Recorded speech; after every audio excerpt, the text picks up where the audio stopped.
자, 그렇다면 여호수아서 5장 말씀을 통해 우리는 애굽의 수치를 너희에게서 떠나게 하리라는 제목으로 우리 청년들과 말씀을 나누기를 원합니다. 자, 본문 말씀이 길어서 미리 읽어오도록 단톡방 요청을 하였는데 다 읽어오셨죠?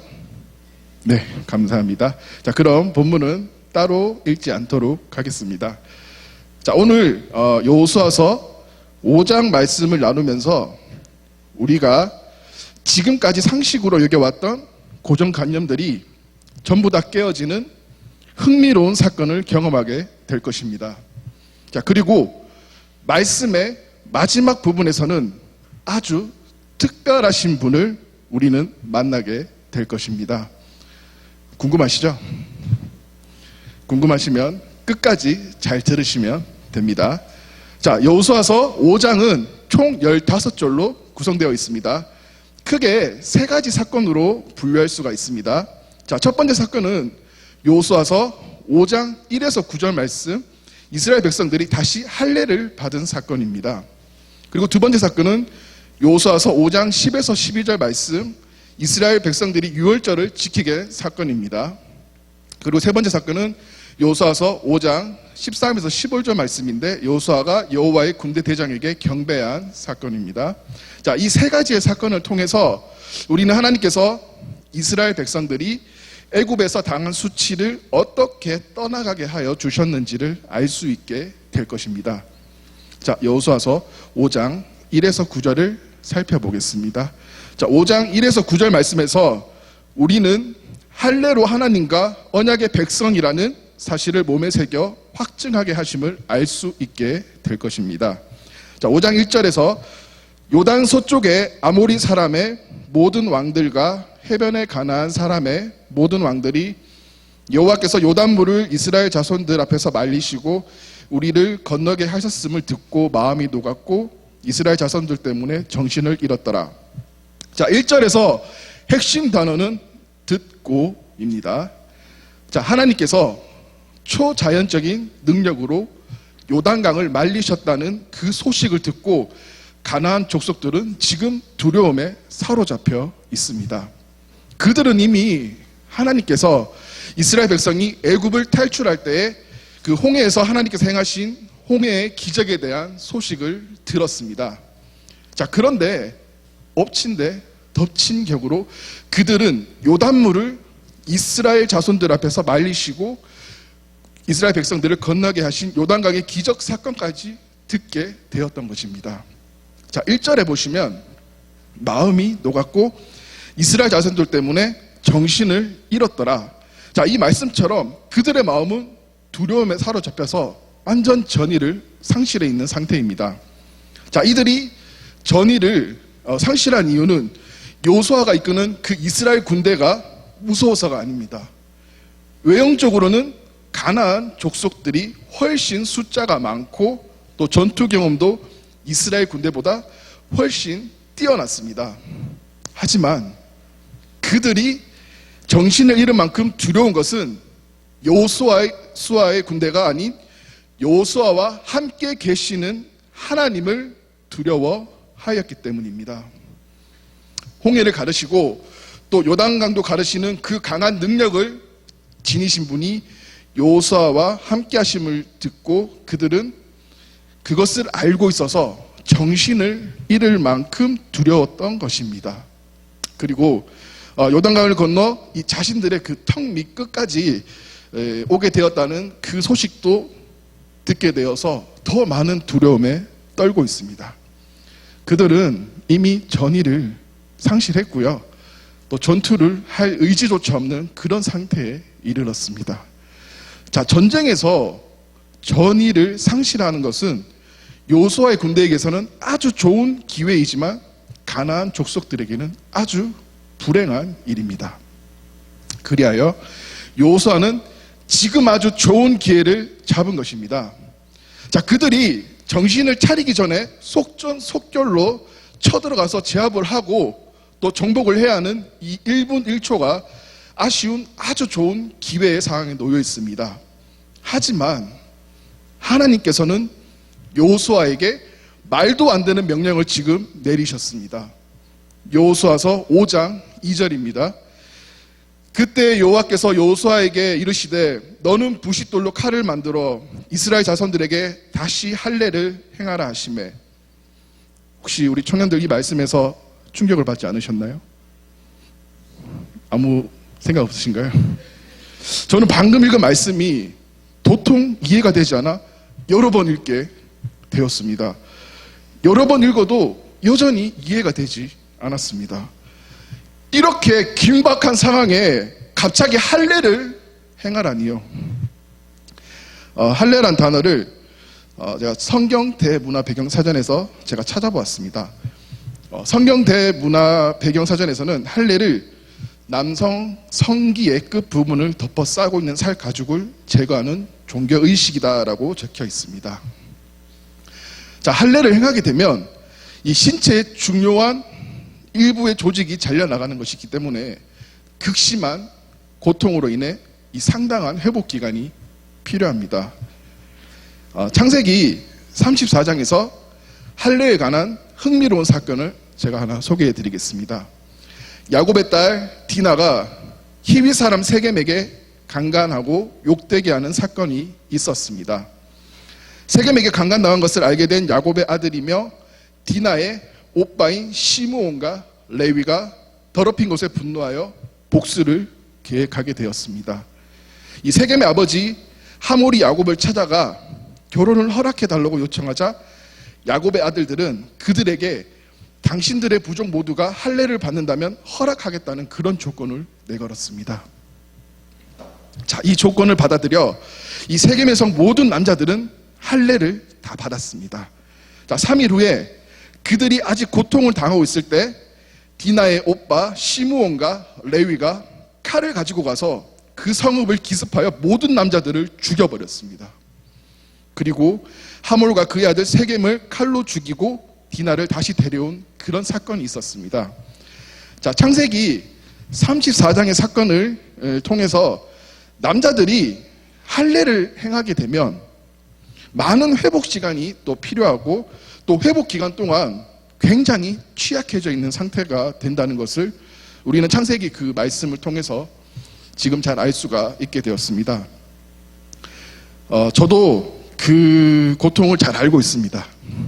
제가 어릴 때만 해도 남자는 포경수술을 반드시 받아야 하는 그런 사회적인 분위기가 형성되었습니다. 할례가 포경수술과 비슷합니다. 지금의 포경수술은 종교적 의식으로 인한 수술이 아닌 이 생식기의 위생을 위해서 수술을 시행하였습니다. 지금은 많이 안 하는 추세라고 하지만 제가 어릴 때만 해도 포경수술 하지 않으면 너는 남자가 아니다라는 그런 놀림을 받았습니다. 제가 초등학교 5학년이 어느 날 동네에 친한 친구 2명과 함께 저희 아버지께서 뜬금없이 동해에 고래 잡으러 가자고 저희를 차에 태웠습니다. 그런데 아버지께서 동해가 아닌 동네 근처 시장 안에 있는 비뇨기과로 저와 친구들을 데려가셨고, 그때는 순진한 마음에 아버지께서 개인적으로 병원 진료 보시고 동해 바다로 가시나 보다 하고 저와 친구들은 순진하게 따라 들어갔습니다. 들어갔더니 저와 친구들이 이미 예약이 되어 있었고 동해 바다에서 고래를 잡은 것이 아닌 비뇨기과에서 내 고래를 잡았던 것입니다. 자, 수술이 끝나면 이 수술 부위가 옷에 쓸리지 않게 하기 위해서 이 종이컵을 대어줍니다. 조그만 종이컵을 의지하고 집으로 걸어가는데 이 수술 부위가 너무나 아프고 또 쓰라려서 함께한 친구들과 다 같이 엉엉 울면서 갔던 너무나 아프고 슬픈 기억이 아직도 생생합니다. 그때 제가 기억하기로는 대략 한 달 정도는 있어야 수술 부위가 많이 아물고 또 불편함 없이 생활을 할 수 있었던 걸로 기억이 납니다. 지금 심각한 표정으로 고개를 끄덕이는 형제님들은 고래를 잡아본 경험이 있으셔서 제 말에 아주 공감하는 것 같습니다. 여호수아서 5장 3절에서 여호수아가 부싯돌로 칼을 만들어 할례산에서 이스라엘 자손들에게 할례를 행하니라. 돌로 칼을 만들어서 할례를 행하였다 하였습니다. 자, 그 당시에는 마취도 없었을 것이고요. 또 돌로 칼을 만들었다면 그 날도 지금의 예리한 칼 날과는 비교도 되지 않을 만큼 무뎌서 그 고통은 상당했을 것입니다. 자, 무딘 돌칼로 할례를 행한 만큼 회복 시간도 상당히 많이 필요했을 것입니다. 자, 그런 극심한 고통을 주는 할례를 지금 가장 급박한 시기에 하나님께서는 여호수아에게 명령하십니다. 다시 할례를 행하라. 자, 이거는 일반적인 상식으로는 전혀 납득이 되지 않습니다. 가나안 민족들이 지금 두려움에 떨고 전의를 상실하여 더할 나위 없는 좋은 기회에 빨리 지금 쳐들어가서 모두를 쓸어버려야 하는 그 시간에 하나님께서는 징경 명령이 아닌 할례를 행하라는 명령을 하셨습니다. 이건 마치 자살 행위와도 같은 것입니다. 자, 여호수아의 남자들은 모두 할례를 행했다는 것을 이 가나안의 정탐꾼들이 알면은 오히려 가나안 군대가 역습을 하여 모두 전멸할 것이 뻔합니다. 자, 그런데도 왜 하나님께서는 그런 중요한 시기에 할례를 명하셨을까요? 이 할례의 진정한 의미는 하나님께서 이스라엘 백성의 하나님이 되시고 이스라엘은 하나님의 특별히 선택된 백성으로서 오직 하나님께 복종하며 하나님만 경배하겠다는 의미를 담고 있습니다. 자, 하나님께서는 이 급박한 전쟁을 앞두고 있는 상황 속에서도 가장 중요한 것은 전쟁을 이기기 위한 책략이나 그 어떤 무기도 아니었습니다. 하나님께서는 제일 먼저 이스라엘 백성들에게 애국 사람들이 그들에게 던진 조롱과 수치를 없애기를 원하셨으며 온전한 주님의 백성이 되기를 원하셨기 때문입니다. 여호수아서 5장 4에서 7절 말씀에서 이스라엘 백성들이 다시 할례를 받아야 하는 이유에 대해서도 알 수 있습니다. 할례는 아브라함 때부터 하나님의 백성의 언약의 징표로 시행을 하였습니다. 자, 그렇다면 이미 애굽에서 나온 이스라엘 백성들은 할례가 행하여졌어야 하는데 다시 할례를 행한 이유는 우리가 본문 말씀 4, 5절에서 볼 수 있습니다. 여호수아서 5장 4에서 5절을 제가 읽어드리겠습니다. 여호수아가 할례를 시행한 까닭은 이것이니 애굽에서 나온 모든 백성 중 남자 곧 모든 군사는 애굽에서 나온 후 광야 길에서 죽었는데 그 나온 백성은 다 할례를 받았으나 다만 애굽에서 나온 후 광야 길에서 난 자는 할례를 받지 못하였습니다. 자, 이 말씀에서 알 수 있듯이 현재 여호수아와 가나안 땅에 입성한 백성들은 애굽 땅에서 탈출한 백성들이 아닙니다. 그들은 하나님께 불순종하여 광야길에서 모두 죽었습니다. 자, 가나안 땅에 여호수아와 같이 입성한 백성들은 광야길에서 죽은 그들의 후손님들을 우리는 말씀을 통해서 알 수가 있습니다. 그렇게 그들은 할례를 행하지 않았기에 이 하나님의 선택받은 백성으로서 할례는 가장 먼저 이행되어야 하는 필수 조건이었습니다. 자, 방금 읽은 말씀에서 하나님의 크신 사랑과 또 은혜가 얼마나 크고 놀라운지 알 수가 있습니다.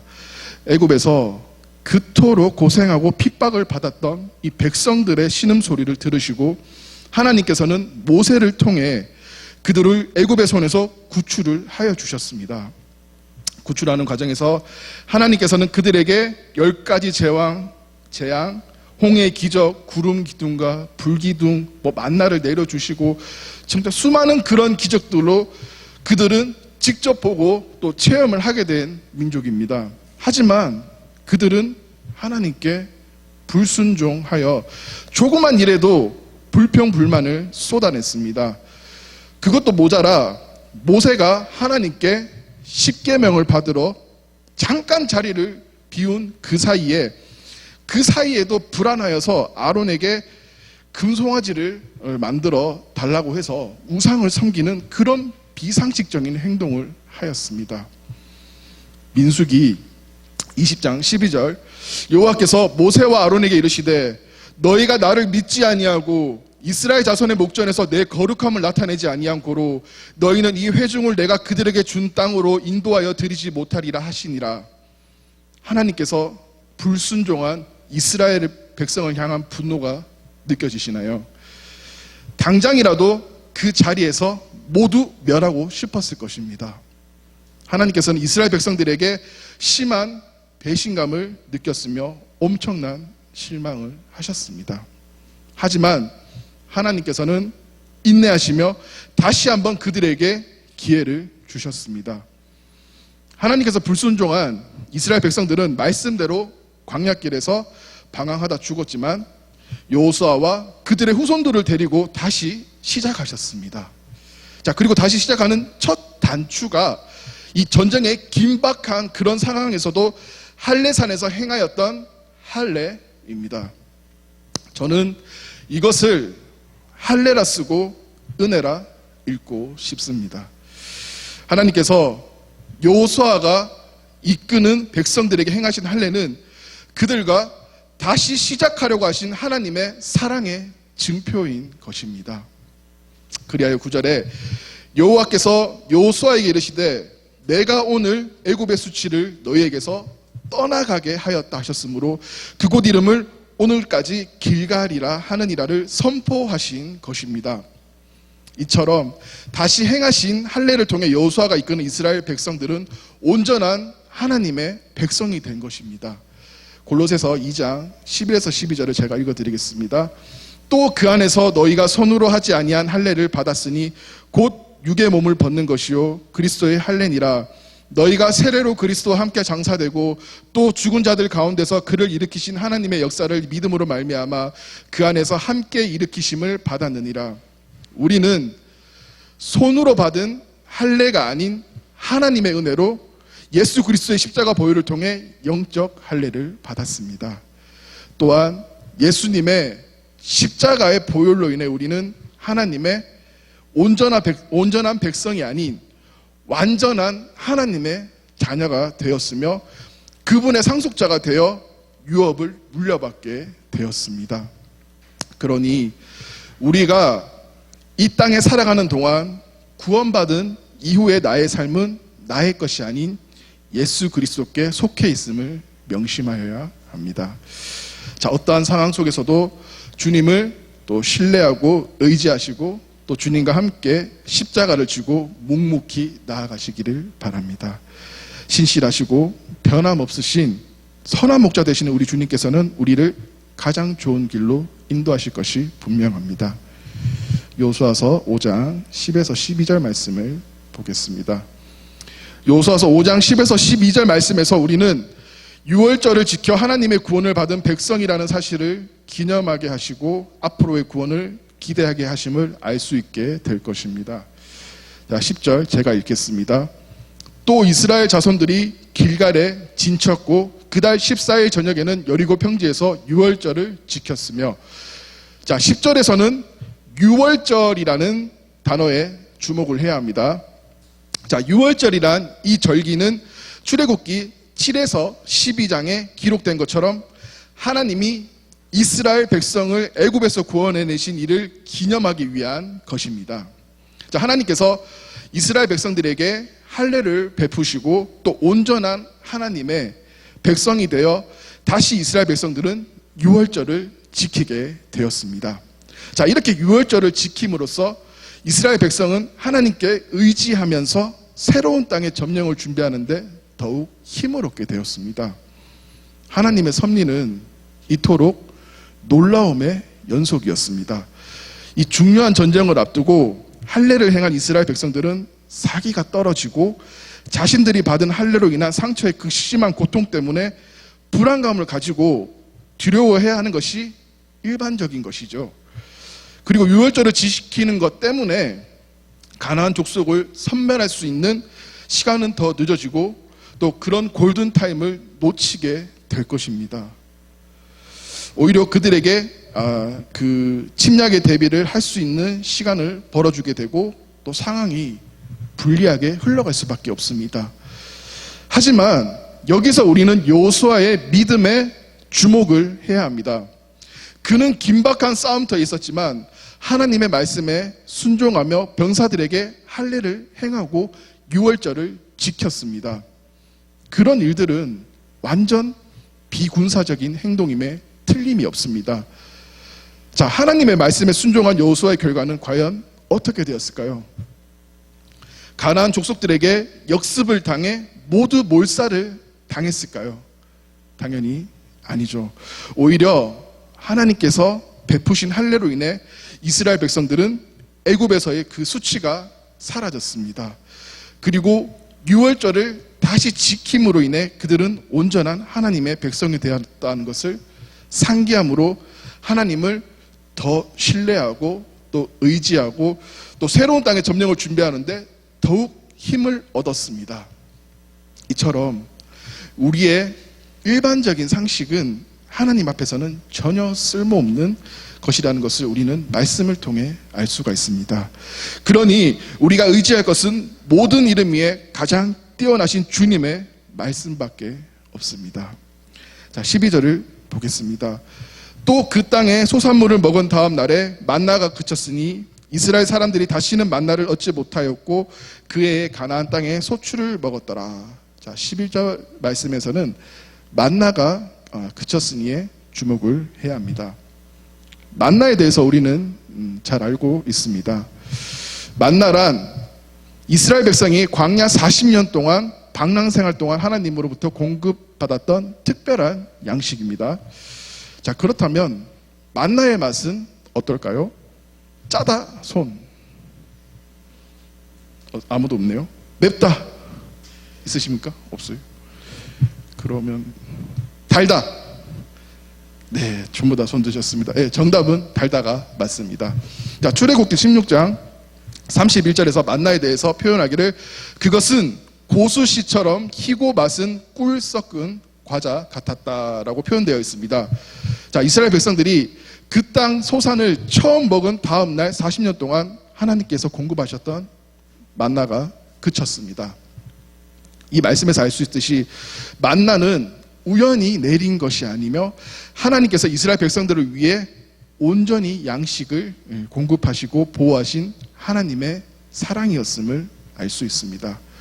현재 우리는 유월절을 지키고 있지 않지만 우리에게는 유월절의 어린 양께서 우리 죄를 위해 단번에 죽으심으로 우리를 영원히 구속하여 주셨습니다.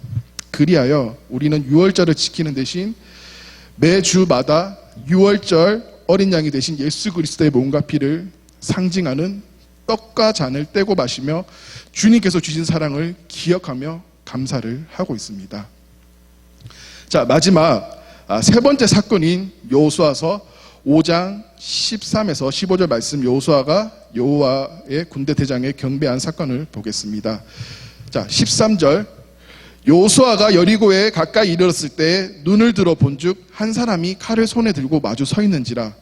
자, 서론에서 예고하였듯이 아주 특별하신 분이 여호수아 앞에 등장하였습니다. 자, 여호수아는 칼을 빼어 손에 들고 마주 서 있는 자에게 경계하며 질문을 합니다. 너는 우군이냐 적군이냐 이렇게 물었습니다. 그러자 칼을 빼고 서 있는 그가 이렇게 대답했습니다. 나는 우군도 아니고 적군도 아니다. 나는 여호와의 군대 대장으로 이곳에 왔다 하였습니다. 그래서 여호수아는 땅에 엎드려 그에게 절하며 주의 종에게 무슨 말씀을 하려고 하십니까? 라는 질문을 하였습니다. 자, 이 말씀을 유추해 볼 때 여호수아 앞에 칼을 빼들고 온 자가 누구일 것이라고 생각이 되시나요? 바로 우리가 너무나도 잘 알고 우리의 구원자 되신 예수 그리스도이십니다. 왜 천사가 아니고 예수님일 것이라 확신을 하는지 이 여호수아의 태도에서 알 수가 있습니다. 자, 14절에서 여호수아가 얼굴을 땅에 대고 엎드려 절하고, 이 부분에서 여호수아는 여호와의 군대 대장이라는 분에게 경배를 하고 있음을 우리는 말씀을 통해서 알 수가 있습니다.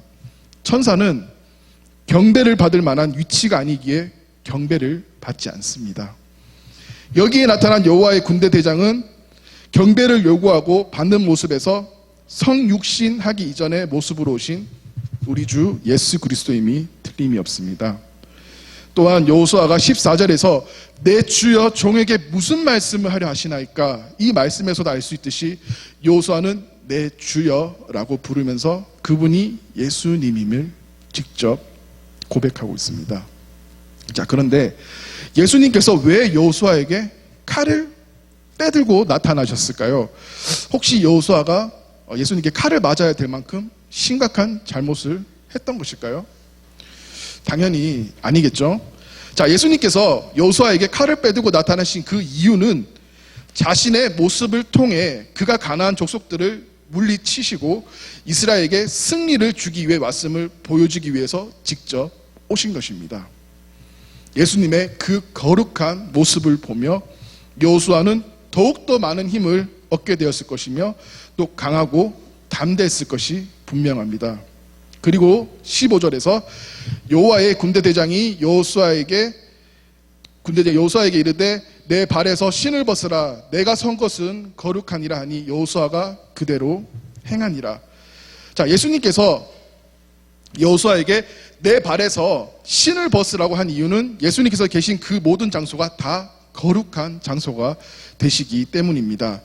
자, 찬송가 438장에 보시면 내 영혼이 은총 입어라는 찬송을 저희는 잘 아시죠. 3절 가사 중에 내 주 예수 모신 곳이 그 어디나 하늘나라의 그 찬송가의 고백처럼 주님께서 계신 모든 것이 다 하늘나라입니다. 그렇게 여호수아는 예수님이 서 계시는 그 땅이 거룩한 곳이며 그가 신을 벗는 것이 예수님의 거룩하심의 앞에 보여야 할 합당한 태도이기 때문에 바로 행하게 되었던 것입니다. 우리도 여호수아가 한 것처럼 거룩하신 주님 앞에 여호수아가 신을 벗어 주님께 합당한 태도를 행하였듯이 우리도 주님 앞에서 그분의 거룩하심 앞에 합당한 태도를 행하여야 함이 마땅합니다. 우리의 삶은 영적 전쟁터입니다. 우리의 적은 미혹하기를 좋아하는 사탄입니다. 그들의 목적은 구원받은 우리에게는 부끄러운 구원을 받게 하는 것이고 구원받지 않은 이들에게는 함께 지옥으로 가는 것입니다. 사탄은 이미 자신의 패배를 너무나 잘 알고 있습니다. 사탄은 가나안 족속들처럼 이미 하나님을 잘 알고 있기에 두려워 떨고 있습니다. 야고보서 4장 7절 말씀에서 그런즉 너희는 하나님께 복종할지어다 마귀를 대적하라 그리하면 너희를 피하리라. 요한복음 16장 33절 말씀에 이것을 너희에게 이르는 것은 너희로 내 안에서 평안을 누리게 하려 함이라. 세상에서는 너희가 환난을 당하나 담대하라 내가 세상을 이기었노라. 야고보서 말씀처럼 우리의 영적 전쟁에서 우리가 할 일은 우리의 대장 되시는 주님께 복종하여 마귀와 대적하는 것입니다. 그리하면 마귀는 피한다 주님께서 말씀하셨습니다.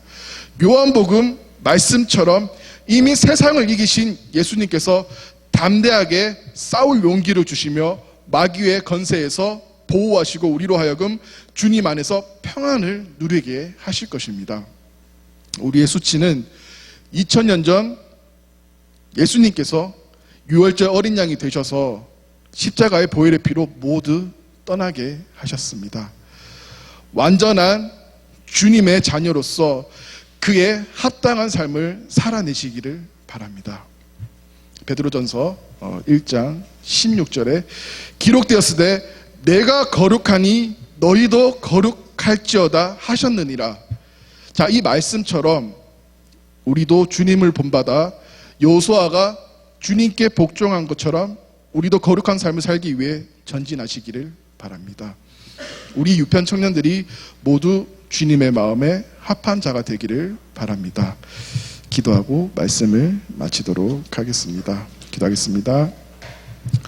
하나님 아버지 감사합니다. 여호수아서 5장을 통해 우리를 교훈하여 주심에 감사드립니다. 유월절 어린 양의 피로 영원한 지옥을 향해 가는 우리의 삶을 주님이 은혜로 하나님과 영원히 함께하는 삶으로 구원하여 주심에 감사드립니다.